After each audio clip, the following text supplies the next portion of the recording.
Hello students, I'm from Skills Coaching and today I'm going to tell you about the mind map of rural development. Mind maps बहुत आसान भी हो जाते हैं किसी भी टॉपिक को समझने के लिए और वो दिमाग में रहते भी हैं, तो एग्ज़ाम टाइम में इन रेडी रेकनर्स का बहुत इम्पोर्टेंस है।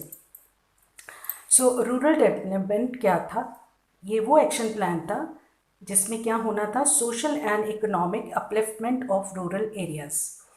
और इसके कुछ की इशूज थे इन डेवलपमेंट में, मतलब किस किस चीज़ के ऊपर ध्यान देना था गवर्नमेंट को। It was infrastructure, productive resources, land reforms, poverty alleviation and human capital formation. इन 5 चीज़ों के ऊपर डेवलपमेंट का स्कोप रखा गया था।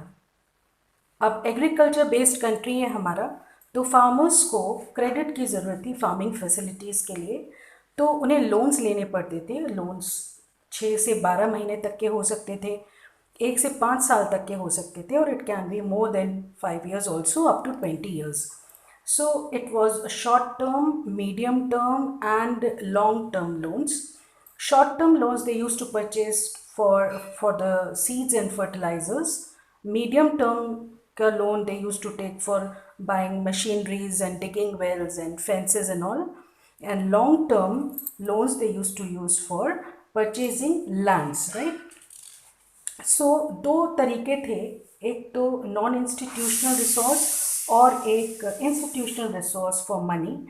तो जो नॉन इंस्टीट्यूशनल रिसोर्स था वो कहाँ कहाँ से ले सकते थे? मनी लेंडर्स से, फ्रेंड्स से, लैंडलॉर्ड से, कमीशन एजेंट से, या फिर शॉपकीपर्स होते हैं जो गांव में, उनसे ये लोग उधार लेते थे। पर इसमें they use to face lot of problem because they use to take high interest from the farmers, और कभी कभी अगर वो अपने लोन को रीपे नहीं कर पाते थे तो उनके लैंड को जब्त कर लेते थे।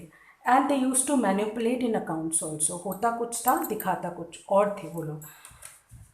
तो that was a problem they were facing.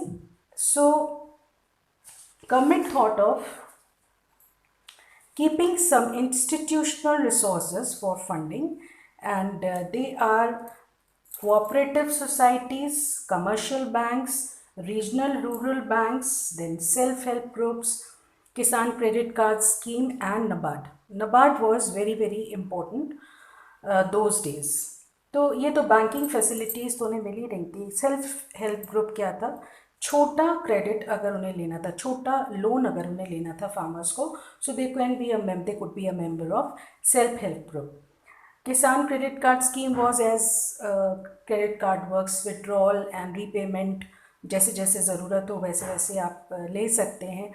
So cash with credit limit, and this was launched in 88-89.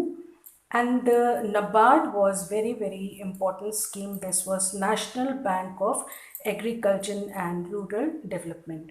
अब NABARD के कौन कौन से functions हैं? एक तो it grants long term loans, it inspects commercial and regional and rural banks, promote researches in agriculture and help in land holding to farmer. Land holding मतलब अगर किसी फार्मर को लैंड लेना है या तो वो नबार्ड के पास जा सकता है, और नबार्ड नए नए तरीक़ों को, रिसर्च को इंस्टिगेट करता है ताकि फार्मर्स को हेल्प मिल सके। तो गवर्नमेंट ने क्या क्या स्टेप्स लिए ताकि फार्मर्स बेटरमेंट पे आ सके? एज यू नो, इंडिपेंडेंस के वक्त एग्रीकल्चर की और ख़ासकर फार्मर्स की बहुत ही बुरी दशा थी। तो agriculture marketing was first, government regulated the market, then warehousing facility was instigated, subsidized transport was given to the farmer, and MSP policy, agriculture marketing societies developed, and last one is insemination of information, dissemination of information. Dissemination का मतलब है कि किसानों को नई नई information देना ताकि वो अपने प्रोडक्ट को और बेटर बना सके, जैसे कि shift from single to multi crop system. Apart from that, crop farming to non farming areas, this was a big development, क्योंकि फार्मिंग तो है ही है, लेकिन sometimes when the crop is being failed due to some famine और something, अकाल पड़ जाए या कोई भी प्रॉब्लम आ जाए, नेचुरल डिज़ास्टर, तो उस केस में अगर क्रॉप ख़राब हो जाता है तो और क्या क्या वो कर सकते हैं, तो इस बारे में गवर्नमेंट ने उनको बताया और उनको ये यूज़ करना भी सिखाया। जैसे sericulture is the rearing of silk worm, poultry is rearing of hen, animal husbandry is for cattle, fisheries is rearing for fish, horticulture is for ornamental plants and all, beekeeping is for honey, and cottage industry and household was for dyeing and fabric industry में जो रंग होता है उसको cultivate करने का भी farmers they started. ऐसा क्यों किया गया? ऐसा इसलिए किया गया क्योंकि फार्मर्स जो है कुछ पहले से ही कुछ प्रॉब्लम्स में परेशान थे, तो उस चीज़ को देखते हुए दे डिड दैट। जैसे उनको मार्केट से लो प्राइस मिलता था, वेस्ट बहुत ज़्यादा था उनका क्रॉप, फिर वेइंग में गड़बड़ होती थी बहुत ज़्यादा, और उनके पास अपने अनाज को स्टोर करने की कोई फैसिलिटी नहीं थी। अब फार्मर्स की प्रॉब्लम को समझते हुए ये एग्रीकल्चर मार्केटिंग जो है वो गवर्नमेंट ने इनिशिएट की, and it give a lot of support to farmers. Then another development was organic farming and sustainable development. इसके कुछ पॉजिटिव पॉइंट्स भी हैं और कुछ नेगेटिव पॉइंट्स भी हैं।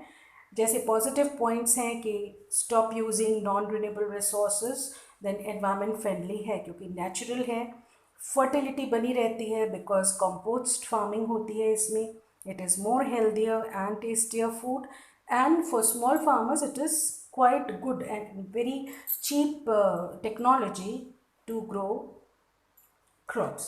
But the negative points are yields are much less, जो उपज होती है वो मॉडर्न फार्मिंग से काफ़ी कम होती है, shorter life shelf, and choice of production of off season crop is limited.